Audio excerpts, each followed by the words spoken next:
Naghahanap ba kayo ng food tripan at inuman na may magandang overlooking view? At maraming masasarap na pagkain? Tara samahan nyo kami mag-chill at mag-relax. Kaya naman bumiyahe na nga kami kasama ang aking mga pinsan. Bali, located nga pala itong resto bar na pupuntahan namin dito nga lang sa may Lot 40, Block 59 sa Pote Road, Camarin, Caloocan City. Sa roof deck nga lang pala ng AI Hotel. Sa tapat nga lang pala ito ng Angel Pizza malapit sa may City Hall ng North Caloocan. At ang pangalan pala ng kanilang resto bar ay The Fifth Gastropub. At talaga naman pagkarating mo pa lang sa labas ng kanilang resto bar, ay makikita mo agad ang kanilang signage na The Fifth Gastropub. Kaya naman hindi na nga kami nagpatumpik-tumpik pa, pumasok na nga kami at umakyat sa kanilang resto bar. At pagdating naman sa kanilang mga menu, ay napakarami nyo nga pagpipilian. Napakarami nyo nga pagpipilian pagdating sa kanilang main entry. Pati na rin sa kanilang mga pampulutan. At meron din silang mga sandwiches. At kung ikaw nga ay vegetarian, huwag kang mag-alala dahil meron din sila sa menu nila. At pagdating naman sa kanilang mga drinks, meron silang fruit shakes at non-alcoholic drinks. At meron din silang signature drinks. At pagdating naman sa kanilang mga alcohol drinks, ay napakarami nyo rin pagpipilian. Katulad na lang ng kanilang cocktails, tower, wine,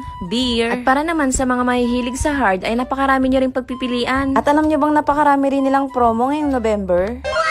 You can also check their page para malaman nyo kung ano yung mga promo nila bago kayo magpunta. I-search nyo nga lang sa FB ang The Fifth Gastropub at makikita nyo na ang kanilang FB page. Pagdating naman sa kanilang resto bar ay napaka-instagrammable din ang kanilang place. Napakaganda ng ambience. May maluwag din silang space. At super marerelax ka talaga. Especially sa kanilang second floor na alfresco na may overlooking view at perfect spot para sa mga gustong mag-relax at mag-chill. At pagdating naman sa may baba ay napaka-spacious din ang place nila. Napakasarap din sa mata ng kanilang Christmas vibes. Ramdam na ramdam mo talaga dito sa kanila na Pasko na, charis.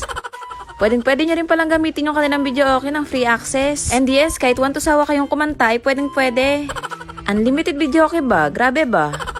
O diba, san ka pa? Kaya naman bisitahin nyo na nga ang The Fifth Gastropub. Maya-maya nga lang ay umorder na kami ng aming makakain at maiinom. Sobrang daming gutom na kasi namin ng mga oras na yan. At ilang minuto nga lang ay dumating na rin yung mga order namin. Isa rin sa mga nagustuhan namin dito sa The Fifth Gastropub ay mababait din yung mga staff nila. Maganda rin yung service nila at very approachable din sila. At pagdating naman sa kanilang mga pagkain ay talaga masasarap din at quality. At para naman sa mga gustong mag-chill in a private place, ay meron din pala silang 2 KTV rooms. And for only 1,999 na food and drinks ay maa-avail nyo na nga ito sa loob ng 3 oras. O diba napaka-affordable na? And fast forward nga, ay nag-umpisa na nga pala kaming kumain. Kailangan kasi muna namin kumain bago kami uminom ng alak. Mahirap na baka hindi pa namin nauubos yung isang tower, ay mga zombie na kami, charis. At nang matapos nga pala kaming kumain, ay nag-umpisa na nga pala kaming uminom. Bali, umorder nga lang pala kami ng 2 tower at may kasama na siyang 3 pulutan. Naka-promo din pala ito nung nagpunta kami. Bali, yung kasama pala nitong mga pulutan ay sizzling hotdog, crispy sisig at sisig tofu. Kaya naman naglagay na nga kami ng alak sa kanya-kanya naming mga baso. At sabay-sabay na nga kami nag-bottoms up, shot puno. Kaya naman mga bi sa mga gustong mag-relax at mag-chill, pumudrip at magkwentuhan, magkantahan at magwalwalan, ay dayuhin nyo na nga ang The Fifth Gastropub na located nga lang dito sa may Zapote Road, Camarin, Caloocan City. At huwag nyo rin palang kakalimutan na i-like and follow ang FB page ng The Fifth Gastropub. At ayun lang muna for today's video. Thank you for watching mga bi!